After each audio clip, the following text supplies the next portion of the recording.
Choice नहीं है कि आपको खरीद में लगाना है तो खरीद में लगेगी। तो सब्जियों की खेती जो लोग करते हैं या नहीं कर रहे हैं, तो मेरा तो अनुरोध ये है कि थोड़ा बहुत अपन एरिया में, जैसे मान लो कोई 10 बीघे का किसान है, तो कम से कम 1 बीघा 1.5 बीघा में सब्जियों की खेती की शुरुआत करें। उससे दो फायदे हैं कि एक तो ये है कि अपने पास रेगुलर इनकम चालू हो जाएगी, जिससे हमारे घर की छोटी मोटी आवश्यकता पूरी होती रहेगी टाइम टू टाइम। दूसरा ये है कि हमारे पास चॉइस बढ़ जाएगी, हमारे पास चयन की सीमा बहुत ज़्यादा, दायरा बढ़ जाएगा कि हम कभी भी कोई से भी समय में कुछ भी उगा सकते हैं।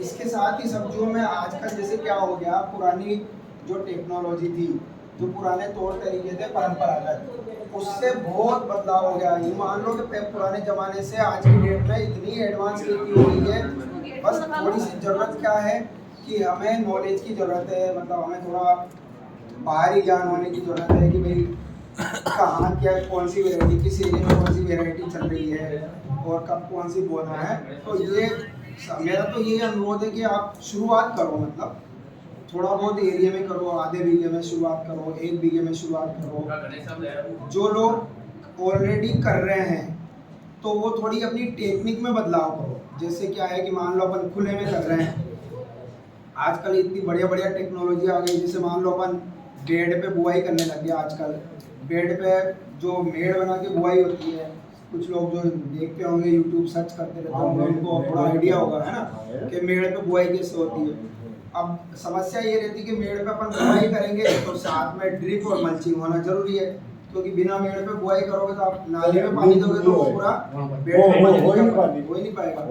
तो टेक्नोलॉजी इतनी बढ़िया हो गई है कि अपन नेट में जो है बेड पे बुआई कर सकते हैं, उस पे मल्चिंग डल जाएगी तो मल्चिंग से अपना जो है निंदाई का पूरा खर्चा बच जाएगा, है ना। हम लोग क्या करते हैं, हमारा ये जो मैं आपकी नहीं बता रहा हूँ, ये हम सबकी सोच ये रहती है कि हमारा पैसा एकदम नहीं लगना चाहिए, है ना।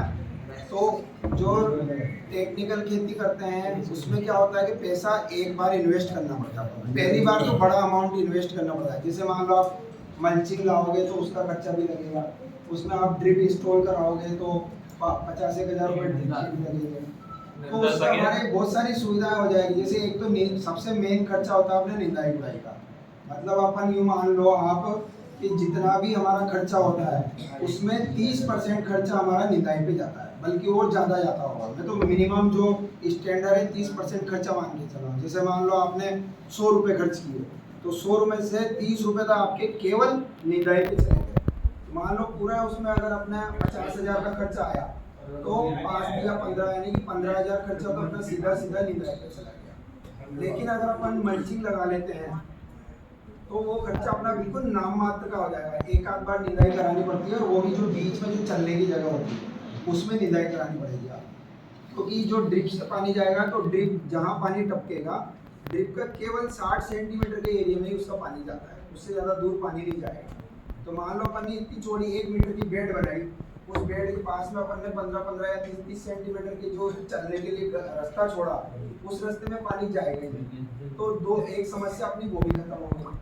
तो जो लोग नहीं कर रहे हैं उनसे अनुरोध है कि वो शुरुआत करें, और जो कर रहे हैं उनसे अनुरोध है कि थोड़ा एडवांस करें। जैसे हमारे यहाँ नेट हाउस, पॉली हाउस भी बनते हैं, तो जो लोग नेट हाउस के इच्छुक हैं, क्योंकि नेट हाउस में सब्जियों की खेती यूँ मान लो आप मोटा मोटा अंदाजा साइंटिस्ट तो बोलते हैं 10 गुना हो जाता है।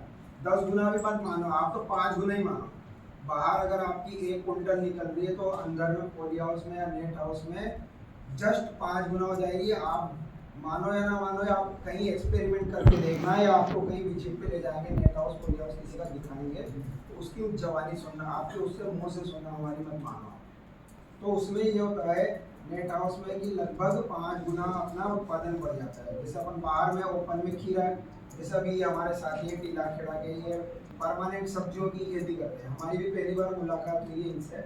तो ये परंपरागत तरीके से करते हैं अभी तक। तो अब हमारा अनुरोध है कि हम जो भी विभाग की जो भी जानकारियाँ होगी या विभाग की कोई मदद होगी तो हम इन तक पहुँचाएँगे, और कुछ ज़्यादा नहीं तो थोड़ा बहुत 10% हमारा विभाग इनको कंट्रीब्यूट करेगा कि भाई जैसे ड्रिप में हम इनको अनुदान दे सकते हैं। चलो मैं एक वो हमारे विभाग द्वारा कौन कौन सी स्कीमें चलाई जा रही है वो स्कीमें बता देता हूँ, तो कम से कम आपको ये नॉलेज तो हो जाएगा कि हम टूर पे आए तो कम से कम ये तो फायदा हो गया हमारा कि स्कीमों के बारे में, है ना। तो आप सब लोगों को पता है या नहीं है, मैं बता दूं कि ये जो टूर आयोजित किया गया है ये कृषि विभाग ने आयोजन नहीं किया, इसका नाम उद्यानिकी विभाग है। उद्यानिकी विभाग जो है कृषि विभाग से पूरा अलग है। कृषि विभाग से हमारा कोई लेना देना, मतलब लेना देना तो है लेकिन मतलब ये ऑफिस जुड़ा हुआ नहीं है ना।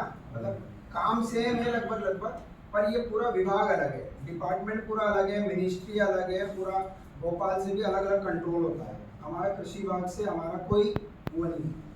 तो पहली बात तो ये कि जो हमने टूर कराया उस हमारे डिपार्टमेंट का नाम है उद्यानिकी एवं खाद्य प्रसंस्करण विभाग। खाद्य प्रसंस्करण फूड प्रोसेसिंग होती है, वो भी मैं बताऊंगा आपको। उसमें अभी एक स्कीम चल रही बहुत अच्छी, उस स्कीम के बारे में भी जानकारी दी। तो एक तो यह है कि उद्यानिकी विभाग ने अपना ये टूर का आयोजन कराया है, ठीक। दूसरी बात ये कि अपने विभाग से अपन आप लोग मतलब जो भी है जिनके भी जमीन है, तो अगर आप हमसे जुड़े हुए हैं तो कोई दिक्कत नहीं, आपको सब योजनाओं के बारे में जानकारी होगी लगभग मैं मानता हूँ, है ना। और अगर नहीं जुड़े हैं तो मैं आपको बता दूं कि अपना विभाग जो है वो बहुत सारी स्कीमें चलाता है, जिसमें सेंट्रल गवर्नमेंट की स्कीमें होती है, कुछ अपने स्टेट गवर्नमेंट की स्कीमें होती है, कुछ स्कीमें ऐसी होती है जिनमें सेंट्रल और स्टेट गवर्नमेंट दोनों आधा आधा पैसा देते हैं। तो जैसे कुछ सेंट्रल गवर्नमेंट की जो मेन स्कीम है वो मैं आपको बता देता हूँ, और फिर टाइम बचेगा तो स्टेट गवर्नमेंट की भी देख लेंगे, है ना। तो जो सेंट्रल गवर्नमेंट की स्कीमें जो चलती है, कोई सी भी स्कीम का आपको फायदा लेना हो, सबसे पहले उद्यानिकी विभाग की जो वेबसाइट है उस पर अपने को रजिस्ट्रेशन कराना पड़ेगा, है ना। आप कोई भी घर में समझदार है, बच्चा है या कोई अपना भाई है, उसको बता सकते हैं। आप गूगल पे उद्यानिकी विभाग मध्य प्रदेश सर्च करोगे, सबसे ऊपर अपनी वेबसाइट आएगी। अगर कोई जानता है और कोई समझदार हो तो वेबसाइट का नाम भी लिख सकता है, MPFSTS Madhya Pradesh farmer subsidy tracking system, उसका पूरा नाम होता है। तो वो मध्य प्रदेश शासन की वेबसाइट है, उस पर जाके अपन स्वयं भी कर सकते हैं। अगर आप जो है मार्केट में पैसा खर्चा नहीं करना चाहते हैं तो स्वयं भी, अगर आप समझदार हैं तो स्वयं भी उसमें ऑनलाइन आवेदन करते हैं। ऑनलाइन आवेदन निःशुल्क होता है, उसमें कोई एक्स्ट्रा चार्ज नहीं होता। बस उसमें दिमाग ये लगाना पड़ेगा अपन को कि उसमें क्या होता है कि जो भी चीज़